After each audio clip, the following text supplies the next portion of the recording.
Hi guys, it's Rory here.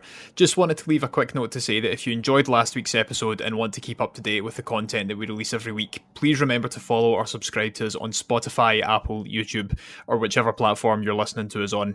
If you're listening on Apple or Spotify specifically, please also remember to leave us a review. It means a lot to us and does wonders for pushing our podcast in front of new listeners every week. Once you've done that, leave a comment on Spotify or come and join us on X, Blue Sky, or Instagram and let us know that you've left a review. It means a whole lot to us and we'll make sure that we get in touch with you to say thank you. Thank you once again for listening. Enjoy the show. Hello and welcome to the final Football Heritage podcast episode of 2025.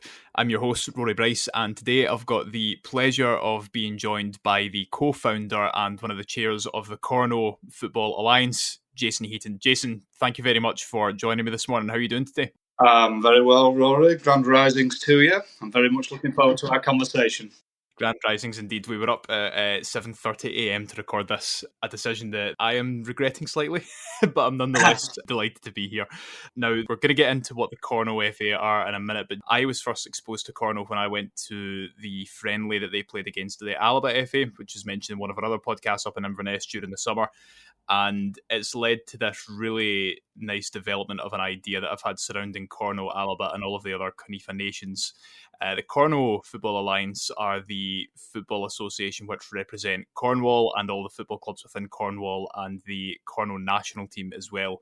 And to the kind of similar vein of the Alba FA, they're very much for the promotion of the Cornish language, culture, arts, and everything surrounding what their, I suppose, indigenous and traditional language and cultures would be. Again, very similar to what the Alba FA do up in Scotland. That's my description of what they do. Jason is going to tell me exactly what it is the Cornwall FA do, and you're also going to tell myself and your listeners a little bit about yourself, Jason. Well, cheers very much, Rory. I'm inclined to agree with what you've said about a representation, albeit we probably have a slightly different take on the language element. Alba FA are way more in advance and have a better understanding of your indigenous heritage and language than we do. And I think actually it's more widely spoken within the Highlands than Cornish is within Cornwall. Yes, that's probably fair. So our take has been to highlight as best we can language as we go forward in its written form. But we feel, we're a football first entity, and the standard is, that football does the talking. So we do have an ingrained philosophy, and we do have things in place and belief structures with regards to how we do put that out there.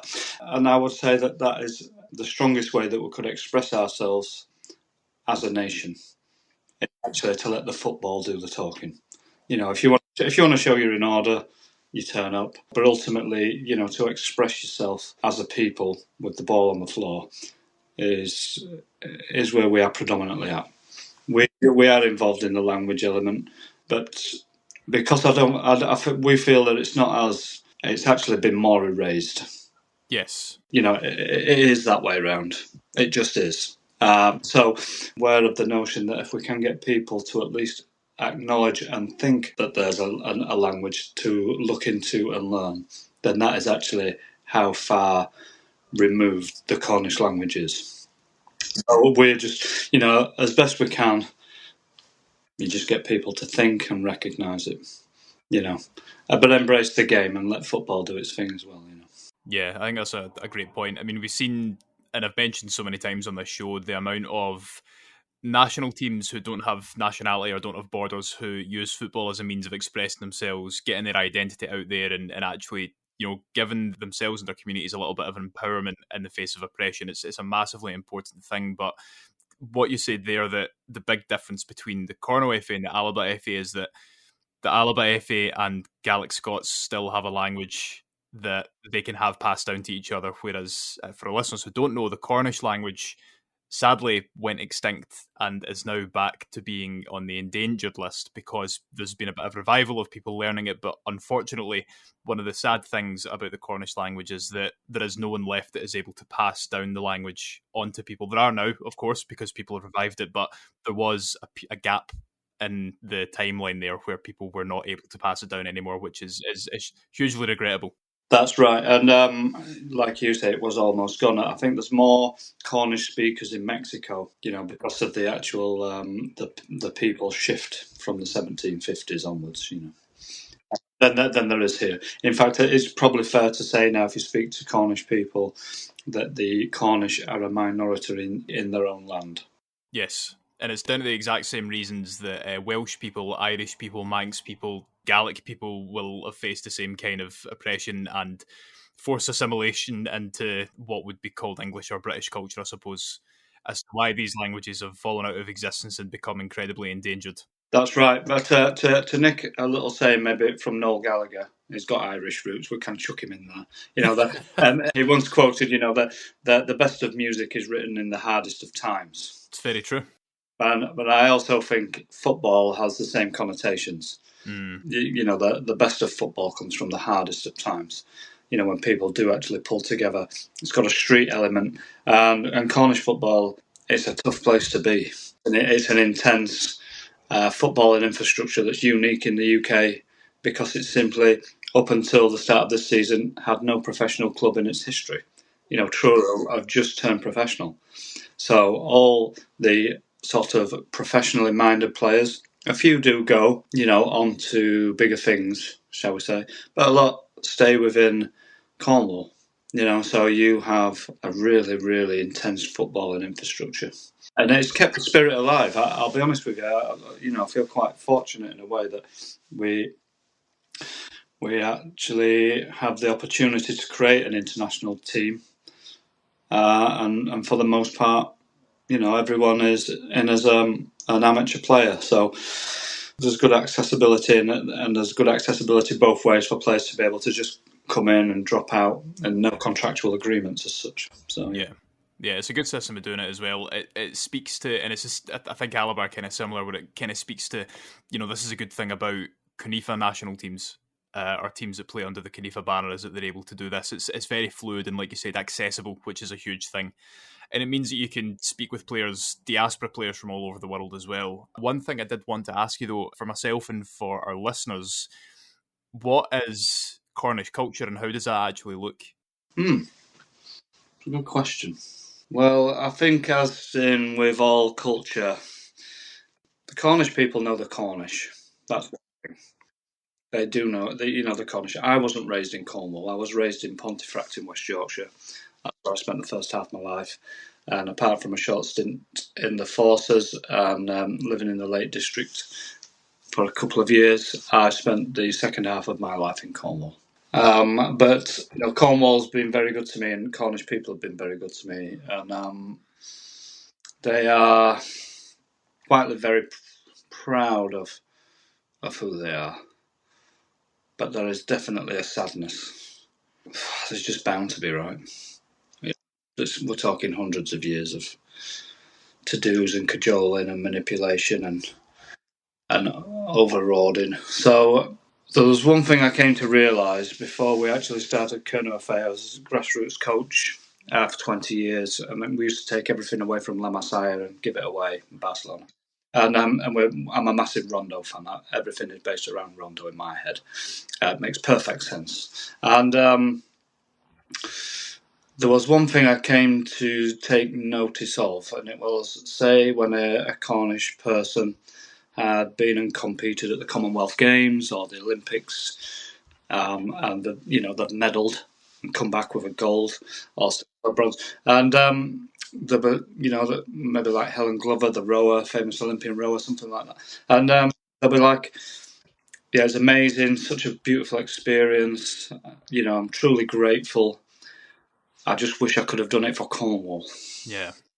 And I just kept thinking, how do we do something about that? And why is it that Cornwall can't represent itself at a Commonwealth Games? Do you know what I mean? And I'm like, that to me does not sit right. So this is the best thing that we can do, and there's a gap for it with the international setup and the footballing sense. But I think driving things towards a national representative association that covers all sports and maybe getting into a Commonwealth Games, would be the ultimate goal. And actually, the Celtic Nations Cup that we started this year with Alba, it could be a precursor to at least understanding how that might work, and a potential for growth within that. That could mean other teams can come together. Everyone talks about traditional Celtic sports, but there's a lot of history to suggest that football is one of those and consistently gets overlooked. So it's get things started, put something in place where there is a demand, and then create an excellence that ultimately can't be shifted. That's the pattern that you want set in. If you hinge what you're doing, I feel, and this is working extensively internationally over 2 decades, on being a victim of some sort of past history, and ultimately that's what's pushed you together, but you're carrying the burden of that, then that victim mentality is ultimately what you're representing.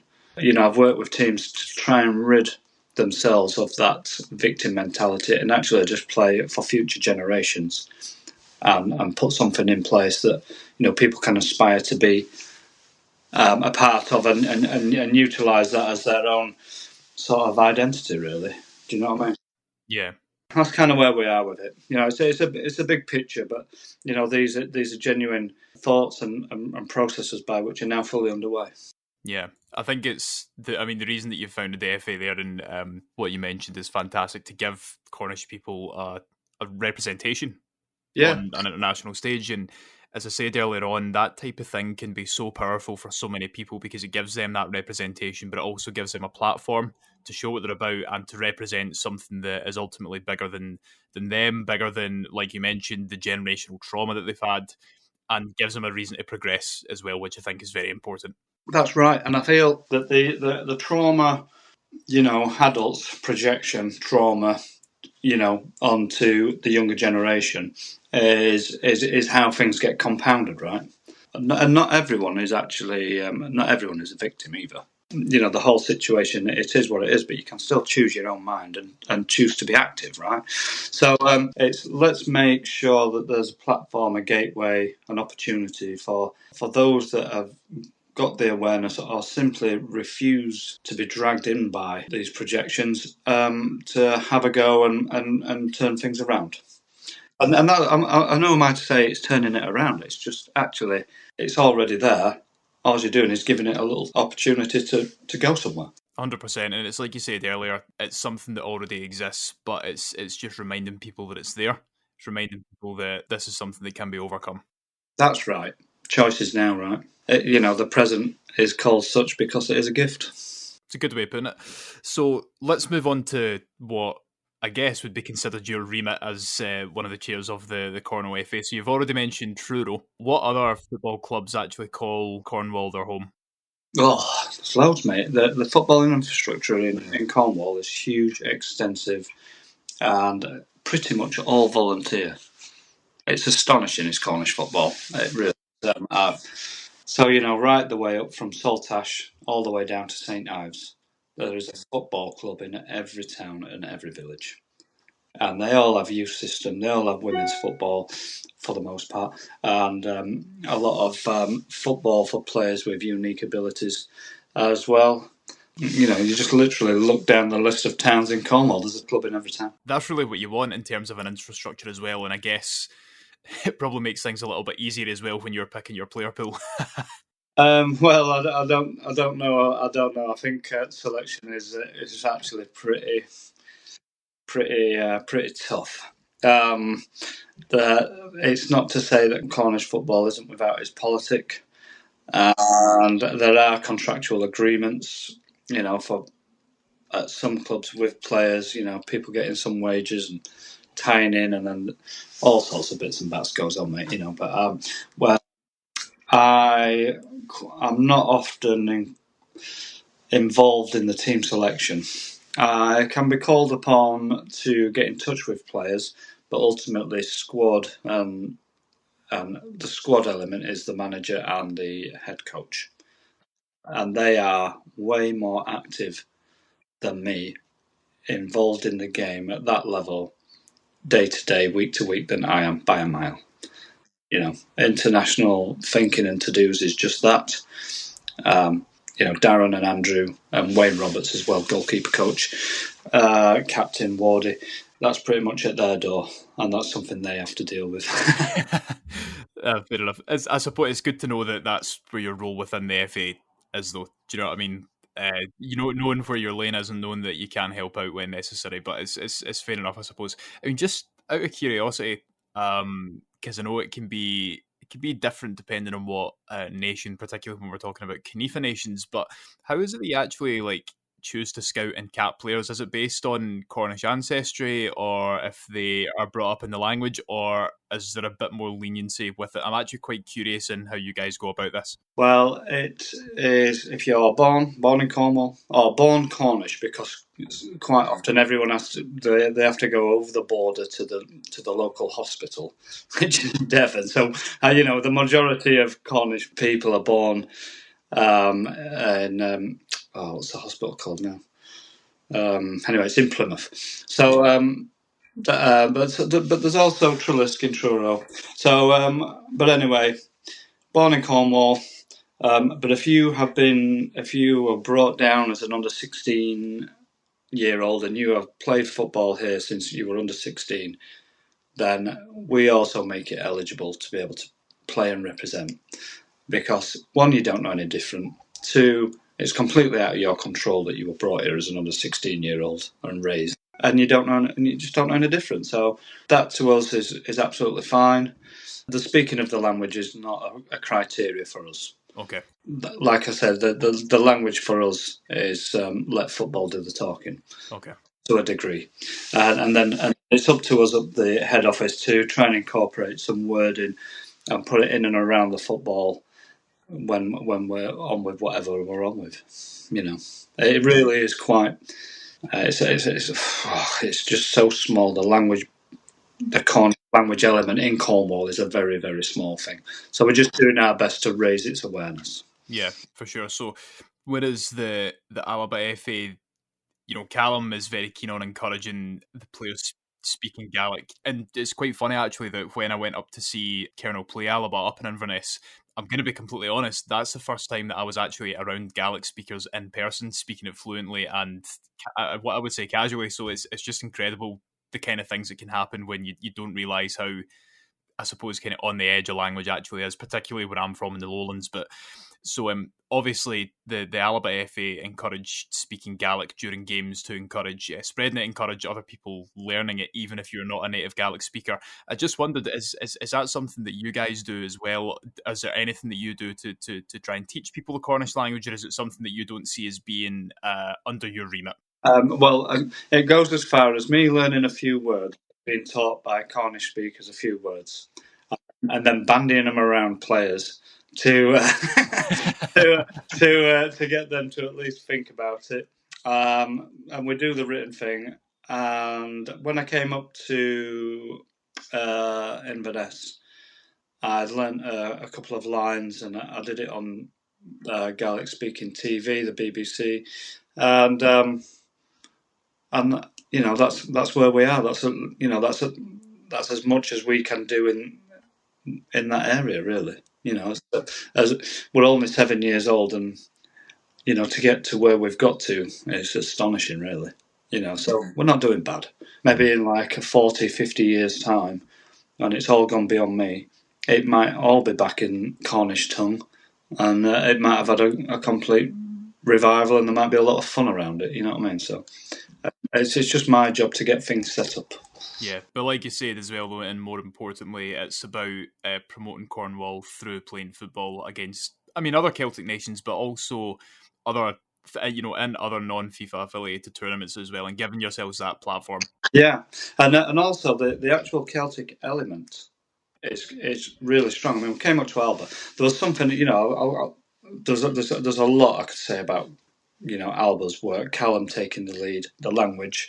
We turned up to play in Inverness. We'd arranged to play on the summer solstice, 21st of June. The sun was out, it was balmy, it was absolutely beautiful. It was gorgeous. Absolutely beautiful, right? Yeah. But they had put on their little soccer skills school before the game.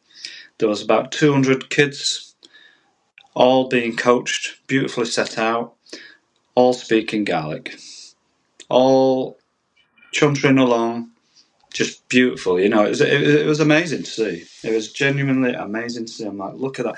It's healthy. It's a healthy environment, and you can do as much spouting off and putting your messages on socials as you like, but it's action. Yeah. True action that is what it takes to actually to do things like that. So that was one thing. I think there's a genuine philosophy that runs through the football as well, which was really expressive. Something they're working on. And after I met a Cayley in the British Legion down by the river there, and there was a Cayley on, and that was just normal. There's a 3-piece acoustic set-up band on a little stage. All the young ones are actually just like Highland dancing as normal on the dance floor. I'm like, well, this is proper. And then next thing I know, I'm on the microphone giving an address in Cornish. I was like, what the hell? But it was anything to back up Callum again. Callum's sorted that out for me, and just make sure that we've made friends, and we've started the relationship process and the reconnection. Because sometimes we were out. We all went out after. It was absolutely beautiful, and we had the Quake that we'd played for, and it was going around the bar, and everyone's just drinking out of the Quake. And for those that don't know what a Quake is, its literal translation is a cup of trust. From Celtic terms, right? It's a bowl, isn't it, with 2 handles. In fact, excuse me, it's here. Just for our listeners, Jason's showing us the Quake just now. It's lovely silver gleaming. And there's a Quake, so 2 handles. And in old Celtic world, I'm a warlord, you're a warlord, but we like each other. We've agreed to do business. And once all our terms are set out, to seal the deal, we'd put some drink in this. I hold it with 2 hands, drink it, which means I can't put my hand on my sword. And then as I'm drinking and expose myself to you, it means I trust you not to stab me. And then obviously swap it over. This is now, since we played for this, a week after we played for this actually, I was in Serbia, like the European Union. It's FUN, the Federal Union of European Nationalities Congress in Serbia, in Novi Sad at the Parliament building. And I gave an address, and it was to do with cross-border cooperation and the power of sports for minorities. Fantastic. So we went all the way to Inverness, and I took this with me, and I actually spoke about it in my address to 200 delegates in a Parliament building, and the place just went up.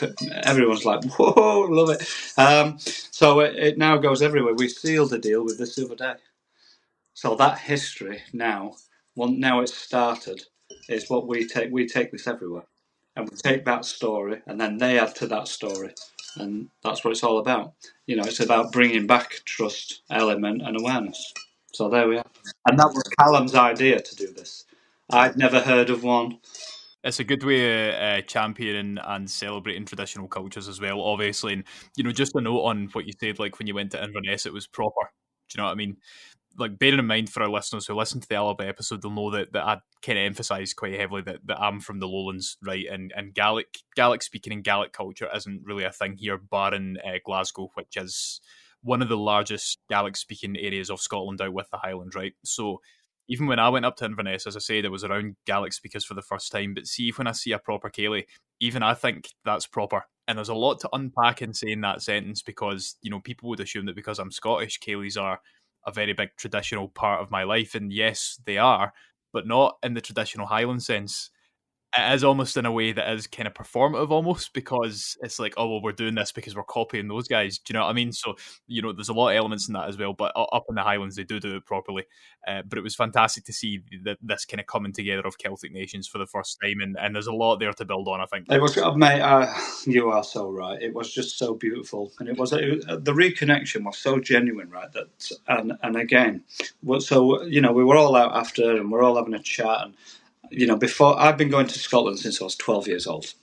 I've got such an affinity with Scotland. It's untrue. It's like I've travelled more around the UK than I have anywhere else. I think I've always thought you don't have to go far to be well travelled. There's a beautiful peoples around every corner, right? But I've been, and my first visits to Scotland were to Fort William, Inverness. My father was working at Alcan up in the Highlands, and we just got taken up there. So I've been going all my life, and I've had a lot of good Scottish friends in the meantime, and all this kind of jazz. So it's just really beautiful. But when we were up there, so we're all out, and we're all together, which was really beautiful. And there was people saying to us in a pub, a bar, oh, thanks for coming all the way up from England. And I'm like, what? I was like, we're from Cornwall. She's like, yeah, Southwest England, right? And I'm like, Cornwall is a Celtic nation, and they're like this, really? And I was like, wow. Even here, we're taught more about Egypt, or supposedly Egypt at school, than we are about our Celtic brothers, sisters, nation states, and everything. But equally, on our part, from Cornwall, there was no player, and this is including the manager, who was 50-odd, had ever been to Scotland. So as much as we went there and everyone's like Cornwall, Southwest England, the players had no notion of the Highlands as such, and Gaelic in that way, in the same sense as you've touched on it. So for me, that was truly staggering. One of the most beautiful turnarounds that I witnessed during all this is our head coach, Andrew Graham, is Scottish. He's Glaswegian. He played in the Aberdeen under-21s team when Fergie was there. He's got good football history. He's done his TOVO badges for like 15 years in Barcelona. He's lived in Cornwall for 20 years. But us going to Inverness, I didn't know anything about this, and Andrew's my accountant as well. He came with his wife up to Inverness, and he says, look, if we were to ever come back to Scotland, and they would, their children are getting older now, they've actually gone to live around the world, and he says the one place we would always come back to is Inverness. We would love to live here. It's been on our mind for like 10 years. I was like, what?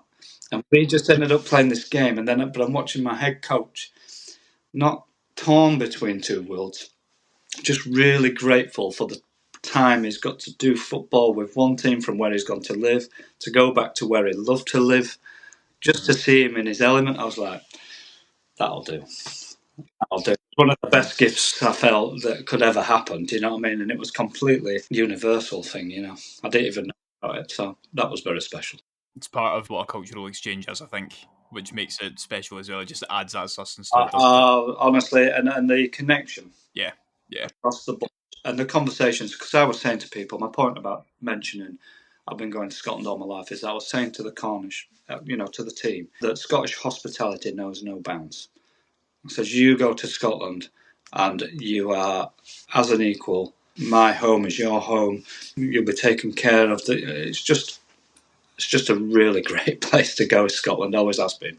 I might be biased, but I completely agree with you. I mean, the thing is, it's the same. The same can be said for a number of other Celtic nations as well. That hospitality is a huge part of the tradition. Yeah, without a doubt. And there's just no bounds, and it's great talking, and there's no.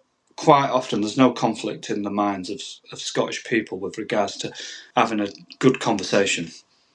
That more than happy to say what's what. This is how it is. But there's then the empathy of actually listening to someone, taking a point of view, and not getting et up about it. Yeah, it's a big part of it. And just going to come back to something that you mentioned earlier on. You said action is a big thing, and being able to action these things. And I'm a big believer in this idea of deeds, not words. Right. One thing that I actually wanted to ask regarding the football infrastructure in Cornwall, in particular the club scene. I know this isn't really at the forefront of a lot of clubs' minds, especially if they're just trying to survive week to week. But are there any particular clubs that are really prominent in promoting Cornwall, Cornish history, or the Cornish language specifically, or is it a little bit more muted? Again, I think on that element, I think muted, you could use the word muted, actually. But what there has been since Kernow FA started, so the two... since Kernow FA started, and this is measurable, and it can't be disputed actually, is that other clubs have chosen to go up the leagues and push out of Cornwall. There's never been as many Cornish teams up the leagues in history than there are right now. Pushing, having a go. So, you've got to take the notion that, for having a go, being representative, it has added a certain element of confidence that's allowed people to think, well, if they can start an international football team, surely we can go up the leagues. And that's about as big a compliment as you could ever get. So, and then the football does the talking. These teams are holding their own. Snooky, St. Blaise, Mousehole. I mean, Mousehole is a fishing village, and I literally mean a fishing village. And they have created an unbelievable football infrastructure, player return programs. In fact, Callum Ferguson came down and played in it for 6 months. But it was open to meet Andrew Graham, our head coach. He's head coach of Mousehole and Kernow FA, and he did that, and then he got to see me as well. So, there's some astonishing people. Like I said, that it's the people involved in Cornish football. We're talking about action, and when there's pretty much zero money, these people turn up every week, all volunteer basis. I find that just staggering. I actually find it's like, some days I'm thinking, oh God, can I do this? Do I do that? And you're like, well, just better get your finger out because everyone else is. These people are doing it for the love of it, and because it's a huge part of their locality, their culture, and what they do. So yeah, the voluntary basis. Exactly, and they know how important it is. Everyone knows how important that is. Yeah, but it's tough. They do play to win, and they're very natural flair. They have an unbelievable flair. One thing I did want to mention, the international record the guys actually have at the moment. In terms of, because you mentioned flair there, and I thought it would be remiss of me not to mention it. Am I right in saying that in all the fixtures you guys have played so far, competitive fixtures, you've won every single match, bar one? No, we haven't lost a game. Yeah, that's right. Thanks for the intro. That's right. And that is absolutely quite often pushed.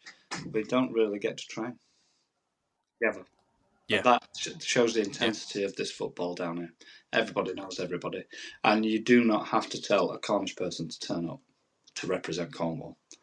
I wouldn't even dream of it. They turn up. That is testament to what Cornwall is all about. And can be Cornish. Cornwall is not the right objective. Cornish is. So you should say Cornish, really. So that to me has always proved the point. And I think what's incredible as well is that a lot of these guys are often travelling from all over the country, if not the world, to play. Well, there's a good element of that, but to be honest, for the most part, they are within Cornwall. Like the best of players just stay in Cornwall. Some venture out. Southampton, Cardiff. There's Nigel Martin, Leeds, England. So there are those players of exception, and that's the same the world over. These players, for the most part, they are, when you really get to the depths of it, they are just trying to show people what's possible. And I've worked with multiple world champions, and they are even more so. I just want to show people what's possible. Yeah, that's a powerful thing behind it as well. It's that drive, that ambition. To prove yourself and to show people what you have got about you as a nation. Exactly, but I think what you should have is what you're working on to put out there. Otherwise, you're turning up to show what exactly. I think it's only right and respectful to have a philosophy behind what you're looking to achieve. We do have a philosophy to our football. It is rondo based, but equally, the flair of Cornish football is all over the world. When the Cornish men and women, for the most part, sent out into the New World to go mining from 1750 on, they went out to these new lands and pre-modern game rules took football with them. That in itself suggests that, one, football was here. They didn't just go to a new world and invent the game. They took it with them as their foremost sort of passion, pastime, and a way of connecting. So there's a lot of evidence to suggest that football is a Cornish sport first. And one of the things we are working on, for 7 years we've been trying to reconnect with Mexico. Ah, okay. Yeah, there's a huge Cornish diaspora in Mexico, isn't there? Yeah, in Pachuca. And it's also known as Little Cornwall. Ah, I never knew that. Yeah, well, Pachuca, the oldest club in Mexico, started by Cornish men and women, but no one knows it in Cornwall, really. So that consciousness has been erased. So we return that consciousness and add the confidence to the infrastructure that it was actually Cornish men and women that created the Mexican national football team. A guy called Adam from St. Blaise started the Mexican national football team in 1898 on his own and then managed it till the end of the First World War. There you go. It's re-educating people and again bringing them that knowledge and that power back. Like I said earlier, though something can go extinct, yes, it is losing what was its original form, but it can be revived. That's right. Spirit never dies.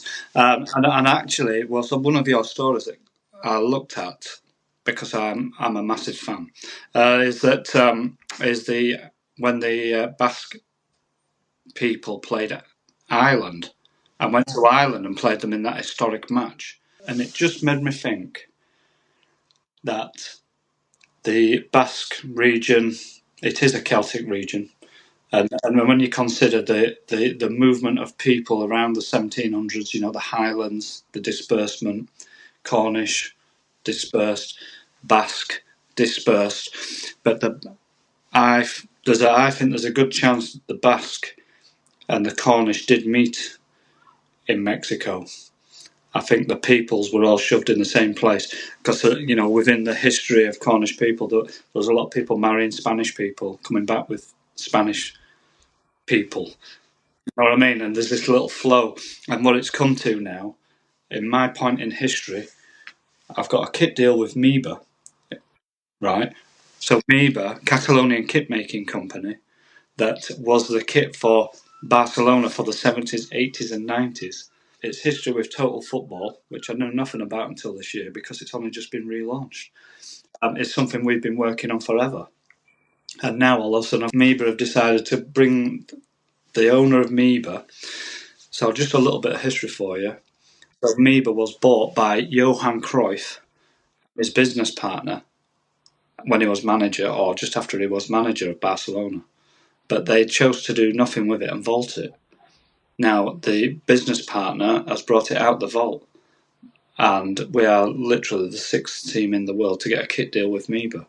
But when you consider, one, our ingrained philosophy, where our head coach goes to, and then we've ended up with the kit company that was the epitome of that in the 70s, 80s, and 90s, and now we're taking it to Mexico. And I genuinely think that so it was from reading your story, oh, this is happening in my world, and then I read your story about the Basque region playing in Ireland, and I'm like, there is the Mexican thing, but there's the Basque thing as well.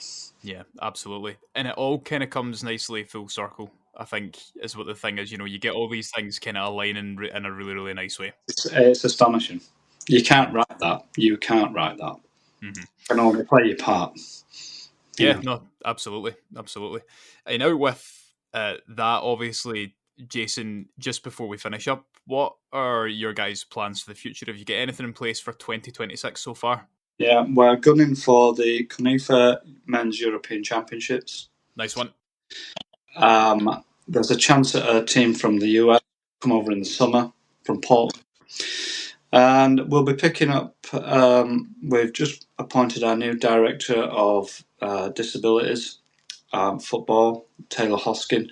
So we'll be reigniting and looking to push on with that. The team currently is 129-0. We feel that's potentially a world record. But this is Premier League teams, double champions in Ireland, La Liga Santander, genuine Santander teams, Championship teams, local Cornish teams. Again, representation. Representation is freedom. So for me, the freedom to express yourself is absolutely paramount within what you're doing. So get the philosophy right and then let that whistle go. And then go from there. 100% agree. And it's, the types of things that you guys in the Alba and other similar nations are doing is just fantastic for so many different people. Again, giving them that representation, giving them that empowerment. It can't really be overstated how powerful I think it is and how impactful it can be. I completely 100% agree. You've got to stick to your guns. 100%. I'm quite conscious of your time at the moment, Jason. Is there anything else that you would like to add just before we finish up? I'm truly grateful, Rory, actually, for you reaching out, for you coming to that game. And I did wonder who'd taken that photograph. I wondered who you were. Because that photograph I got, it was just truly a great capture. And you've got a very good eye. So Appreciate it. Also would like to add, actually, is just to ask that we can stay in touch. Stay in touch on the journey. And let's work together and see about maintaining the quality of content that you've already started. If we could do that, that'd be great, mate, I appreciate that a lot, and I'd welcome any further opportunity for us to collaborate in any which way, Jason. It would be an absolute pleasure. Well, let's do that then, Rory. And I would have had a toast, mate, but it's a little bit early, you know what I mean? I've just gone past 8:30. It's 5 o'clock somewhere, I suppose. But no, Jason, this has been a fantastic chat. Thank you very much for joining us on the final Football Heritage podcast episode of 2025. I'm delighted that we were able to get you on and almost kind of bring it full circle. I know the Alba FA episode wasn't one of our first episodes of the year, but it was quite early on. So I feel like this is a really nice way to end our podcast run for 2025 and kind of almost bring things full circle, I suppose. But as well as, I suppose, kind of putting some nice things in place for 2026, which will all be revealed in due time. So thank you very much for joining me again. It's been an absolute pleasure. To all of our listeners, thank you so much for joining us for this final episode of the year. And thank you so much for all of the support, the engagement, and all of the listening that you guys have done over 2025. It's been a huge year for us, and I'm genuinely so grateful that you guys have been so supportive, so helpful in the feedback that you've given us. And you know, I'm just really grateful as well that you guys have enjoyed the content, I think, first and foremost. So thank you very much for tuning in every single week and giving us the support that you feel that we deserve. It's been so nice to hear some of the things that you guys have said.